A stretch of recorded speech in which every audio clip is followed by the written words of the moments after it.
Video अच्छी लगे तो भाई वीडियो को लाइक और चैनल को सब्सक्राइब करना ना भूलें। चलो वीडियो पे आगे बढ़ते हैं।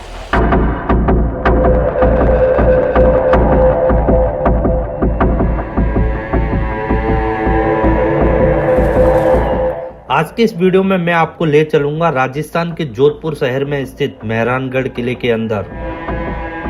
मेहरानगढ़ किले की स्थापना 12 मई 1459 ईस्वी में राठौर वंश के शासक राव जोधा ने की थी। लगभग 410 फीट की ऊंचाई पर बना यह दुर्ग जोधपुर की पहचान माना जाता है।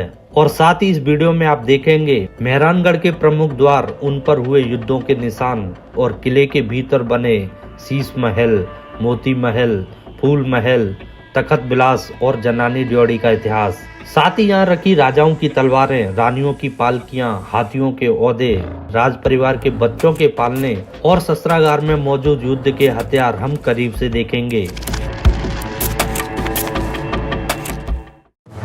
मेहरानगढ़ किला जोधपुर शहर के ऊपर पहाड़ी पर स्थित है।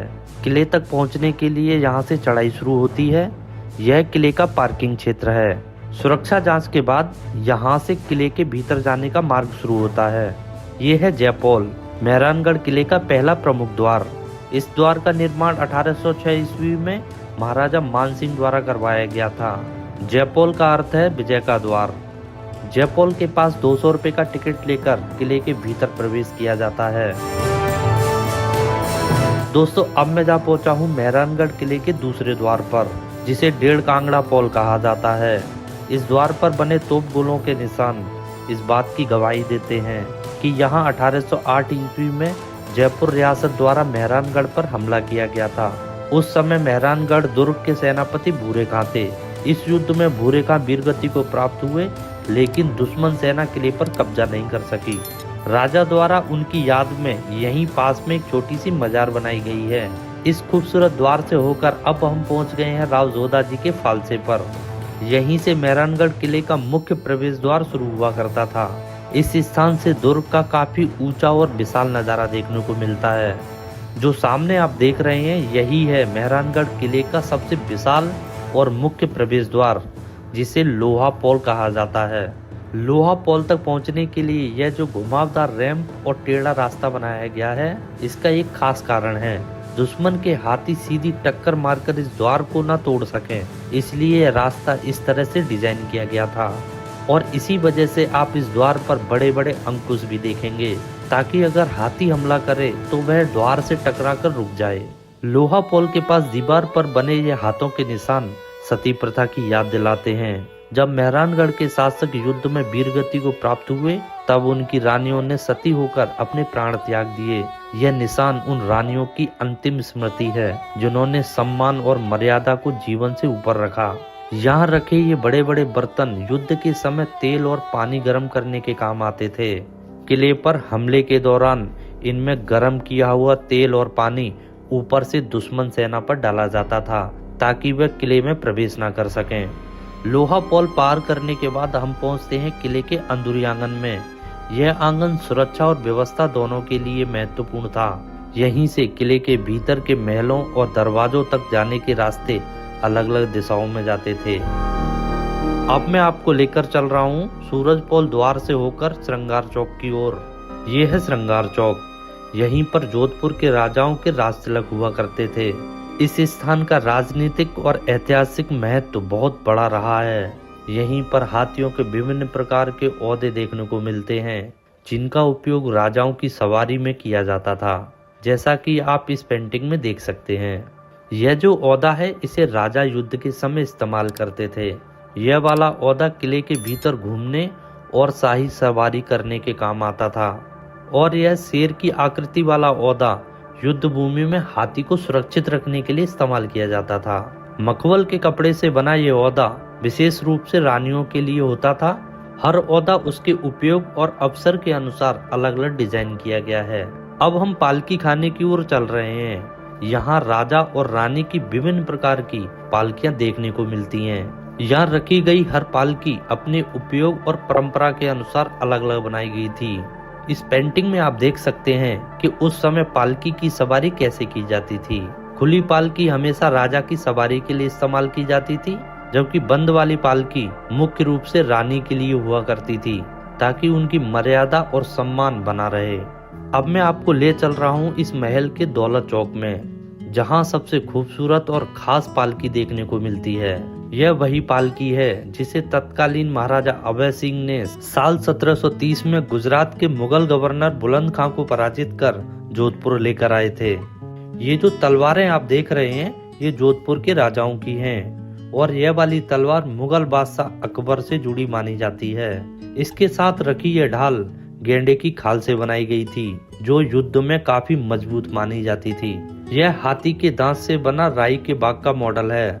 राई के बाग जोधपुर का पहला रेलवे स्टेशन था जिसकी शुरुआत 1882 ईस्वी में हुई थी। यह एक विशेष प्रकार का ताला है जिसे खोलने के लिए 4 चाबियों की जरूरत होती थी। इस ताले को उत्तर प्रदेश के अलीगढ़ शहर में बनवाया गया था जो ताले बनाने के लिए काफी प्रसिद्ध है।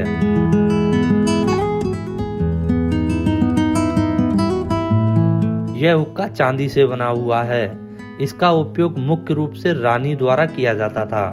ये रानियों के लिए बनाए गए व्यायाम के मुद्दन हैं जिनका उपयोग स्वास्थ्य के लिए किया जाता था। यह 18वीं शताब्दी के एक राजा का पोशाक है जिसमें रेशम और सोने का काम किया गया है। और यह है गणगौर माता जिसकी पूजा राजस्थान में विशेष रूप से की जाती है। चलिए अब हम चलते हैं इस किले के चौथे तल पर जहां स्थित है मेहरानगढ़ का शीश महल। ये है शीश महल, 17वीं शताब्दी में बनवाया गया था। इसे महाराजा अजीत सिंह के शयन कक्ष के रूप में तैयार किया गया था। बाद के समय में राजाओं द्वारा इस महल का उपयोग पूजा गृह के रूप में किया जाने लगा। इसलिए आप देखेंगे इस शीश महल में आपको बहुत सारे देवी देवताओं के चित्र नजर आएंगे। अब हम देख रहे हैं मेहरानगढ़ किले का सबसे खूबसूरत महल जिसे फूल महल कहा जाता है। इस महल का निर्माण महाराजा अभय सिंह द्वारा 18वीं शताब्दी में करवाया गया था। फूल महल राजाओं का आनंद और मनोरंजन महल हुआ करता था।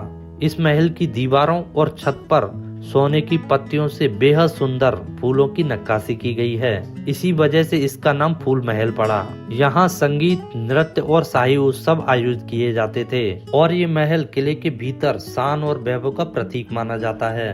अब हम पहुँच चुके हैं मेहरानगढ़ किले के सबसे ऊपरी हिस्से पर।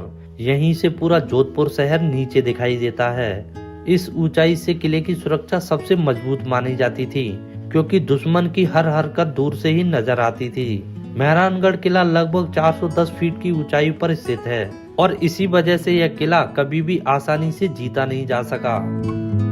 अब हम पहुंच चुके हैं मेहरानगढ़ के आर्मरी सेक्शन यानी शस्त्रागार में। यहाँ जोधपुर के राजाओं द्वारा युद्ध में उपयोग किए गए हथियार सुरक्षित रखे गए हैं। यह शस्त्रागार युद्ध के समय किले की सबसे महत्वपूर्ण जगहों में से शुमार था।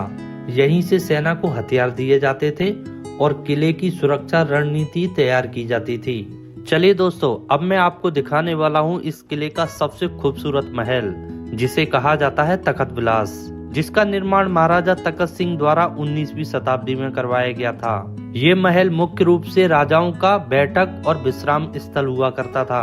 तखत विलास की दीवारों पर आपको रंगीन चित्रकारी, यूरोपीय शैली के शीशे और सुंदर सजावट देखने को मिलती है। इस महल में राज्य से जुड़े महत्वपूर्ण निर्णय, विदेशी मेहमानों से मुलाकात और शाही चर्चाएं हुआ करती थीं। अब हम देखेंगे राज परिवार के बच्चों के पालने।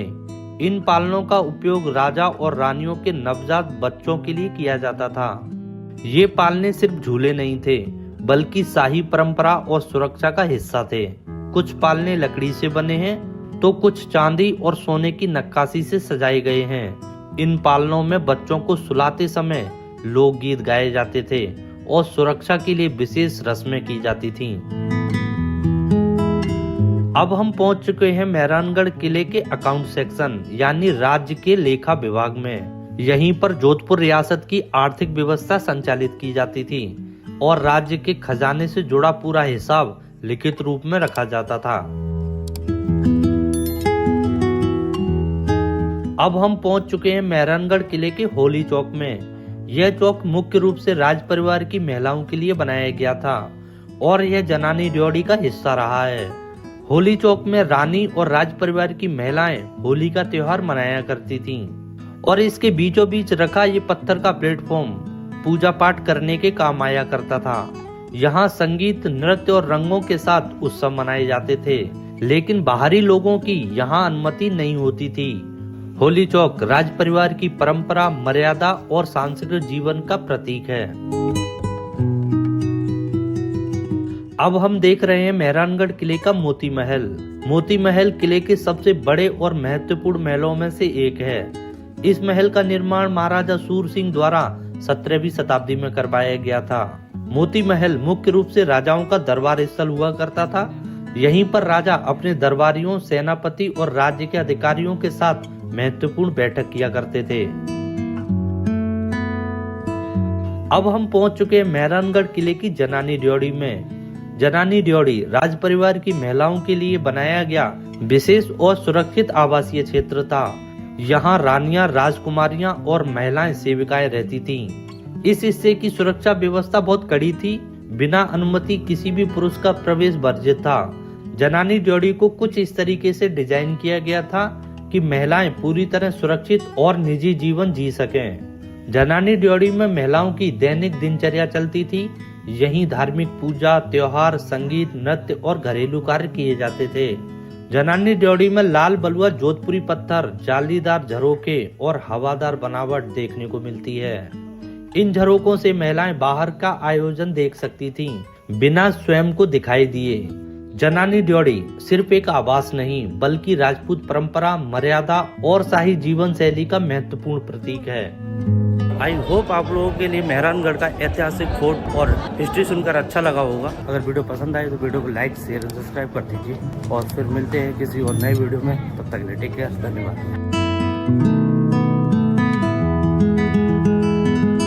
वीडियो अच्छी लगे तो भाई वीडियो को लाइक और चैनल को सब्सक्राइब करना ना भूलें। चलो वीडियो